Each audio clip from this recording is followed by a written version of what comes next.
നീ ഇവിടെ 5 മിനിറ്റ് ഞാൻ നിസ്കരിച്ചിട്ട് പറ്റേ കേട്ടോ. അസ്സലാമലൈക്കും. 11 മാസം കുപ്പി, 1 മാസം തൊപ്പി, സലാം പറയാൻ വന്നേക്കണം. ഒന്നെ ഇക്ക പറഞ്ഞ ഞാൻ കേട്ട്. അവനിപ്പോൾ തൊപ്പി വെച്ച് നോമ്പെടുത്ത് പള്ളിയിലേക്ക് വരണ്ടെങ്കിലേ നിങ്ങളാരും നിർബന്ധിച്ച് കൂട്ടിക്കൊണ്ടു പോയെന്നല്ല അവനെ പള്ളിയിലേക്ക്. അവനവൻ്റെ ഇഷ്ടത്തിന് സ്വന്തം നന്നാവണമെന്ന് ആഗ്രഹിച്ച് മാത്രമാണ് ഞാൻ പള്ളിയിലേക്ക് വന്നേക്കുന്നത്. അങ്ങനെയുള്ള ഒരുത്തനെയൊക്കെ നിങ്ങളെപ്പോലുള്ളവരിങ്ങനെ പുച്ഛിക്കാൻ പാടുണ്ടെടുക്കുക. പിന്നെ ഇത്രയും അറിവുള്ള നിങ്ങളൊക്കെയല്ലേ അവനെ കൂടെ ചേർത്ത് തീർത്തേണ്ടത്. അത് പിന്നെ ഞാൻ ഇനി കൂടുതലൊന്നും പറയണ്ട.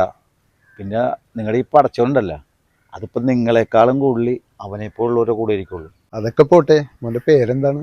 എൻ്റെ പേര് സുരേഷ് എന്നാണ്. ഓ, സുരേഷ് എന്നാണല്ലേ. അൽഹംദുലില്ലാ. അസ്സലാമലൈക്കും ബഷീറേ. എന്തൊക്കെയുണ്ട് വിശേഷം? ആ, ബഷീറിനെ കണ്ടത് നന്നായി. ബഷീറേ, ഈ വരുന്ന ഞായറാഴ്ച എൻ്റെ വീട്ടിലൊരു നോമ്പ് തുറ വെച്ചിട്ടുണ്ട്. എന്തായാലും ബഷീർ വരണം. തീർച്ചയായിട്ടും വരേക്ക. ആ വരുമ്പോ എൻ്റെ ഒരു ചെങ്ങാതി ഉണ്ടായില്ല, അവൻ്റെ പേരെന്താണ്? സുരേഷ്. അവൻ തന്നെ, അവനെയും കൂട്ടിക്കൊള്ളണം.